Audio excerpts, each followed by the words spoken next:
All right, shalom, shalom. First and foremost, I'd like to give all praises, honor, and glory unto Yahweh, Bahashim, Yahweh Shai, Bahashim, Rachak Kodash.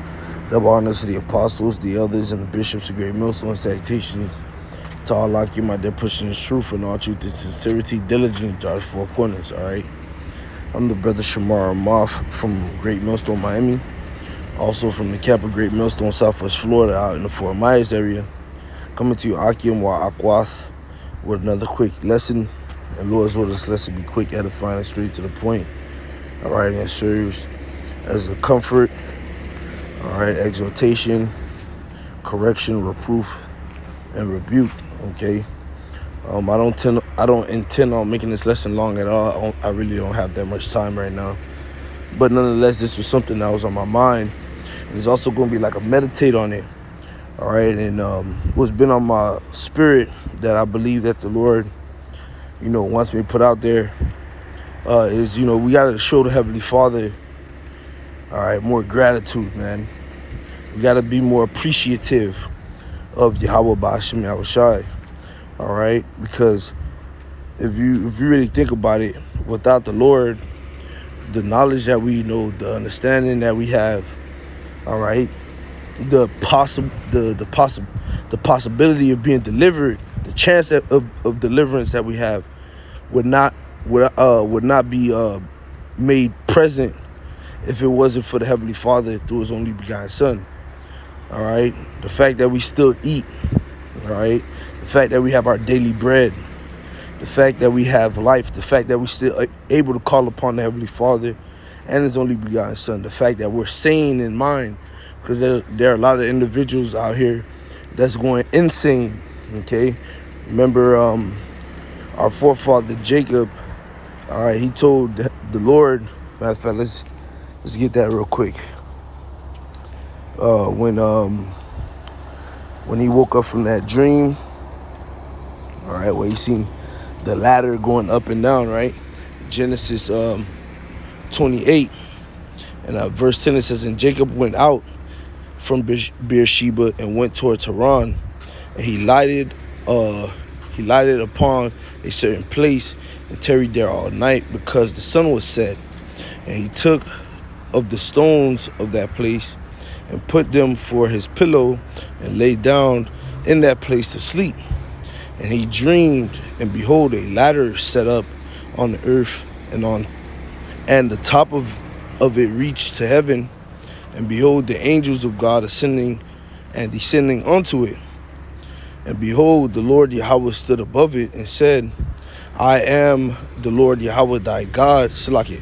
I am the Lord Yahweh, God of Abraham thy father, and the God of Isaac. The land whereas thou liest, to thee will I give it, and to thy seed, and thy seed shall be as the dust of the earth. And thou shalt spread abroad to the west, and to the east, and to the north, and to the south. And in thee, and in thy seed, shall all the families of the earth be blessed. And behold, I am with thee, and will keep thee in all places whither thou goest, and will bring thee again into this land.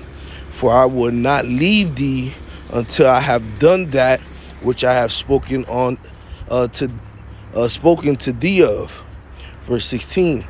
Well, before I continue, hey, call I'm like 10:44. See, before I continue, we gotta understand that blessing that the Heavenly Father just gave, as we was reading to Jacob, that's to us too, man. All right, that promise that the Lord would never leave us is to us too. So we gotta think about that, man. We gotta show the Lord His gratitude, man. We gotta be grateful. We gotta be thankful. All right, we gotta show appreciation.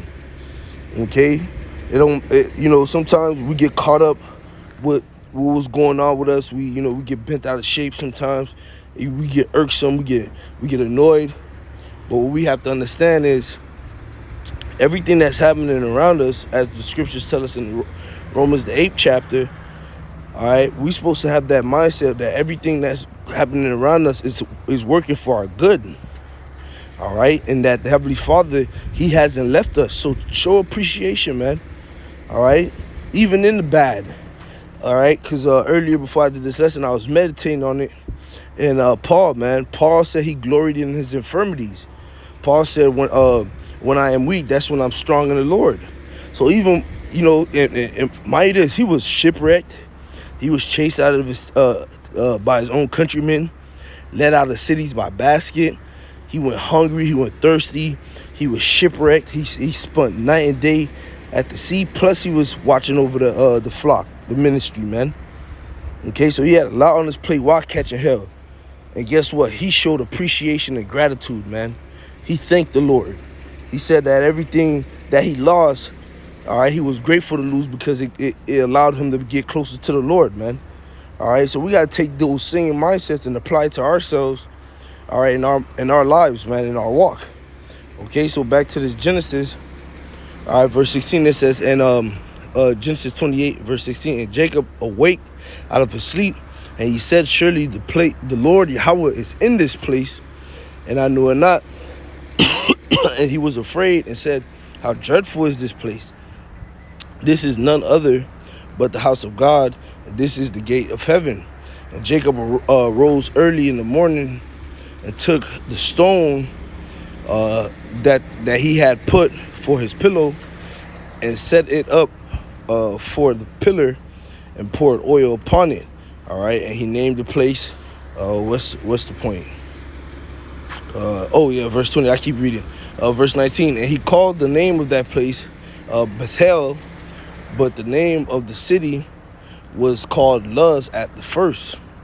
And Jacob vowed a vow, saying, if God will be with me and will keep me in this way that I go, and give me bread to eat and raiment to put on, so that I come again to my father's house in peace, then shall the Lord Yahweh be my God.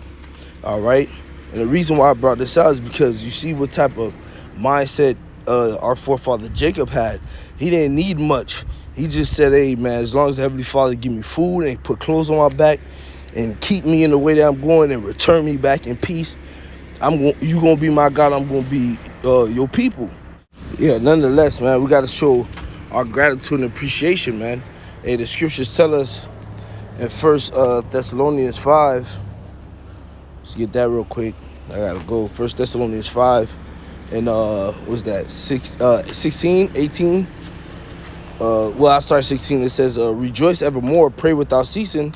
So we're supposed to always be rejoicing. Whatsoever is brought upon thee, take cheerfully, in the good and the bad. We're supposed to be rejoicing, man. Count it all joy, right? It says, pray without cease. Scriptures tell us that what? We're supposed to make our supplication known unto the Lord, all right? That we're supposed to do nothing without prayer, man, okay? All right, morning, noon, and night, we're supposed to lift our hands to the Lord and pray, man. Facing out our window, man. All right, going into our closet, okay? Verse 18, in everything give thanks, for this is the will of God and Hamashiach Yahushua concerning you. So in everything, we're supposed to give thanks, man. Okay? We get one more, and I'm going to close out Colossians 3:15. Okay, Colossians 3:15. All right. It says, and let the peace of God rule your heart, to the which also ye are called in one body, and be ye thankful, man. So we're supposed to be thankful, man. All right, we're supposed to show the Lord gratitude. We're supposed to enter into his gates with thanksgiving. We're supposed to give thanks always for all the things the Lord do for us, man. All right, we're supposed to continue in prayer, as it says in Colossians, the 4th chapter. Matter of fact, let's go to Colossians 4:2. It says, continue in prayer and watch in the same with thanksgiving, man. So we're supposed to be giving thanks. Psalms 107 tells us to give thanks unto the Lord, for he is good and his mercy endure forever, man. So show the Lord some appreciation, all right? Shalom.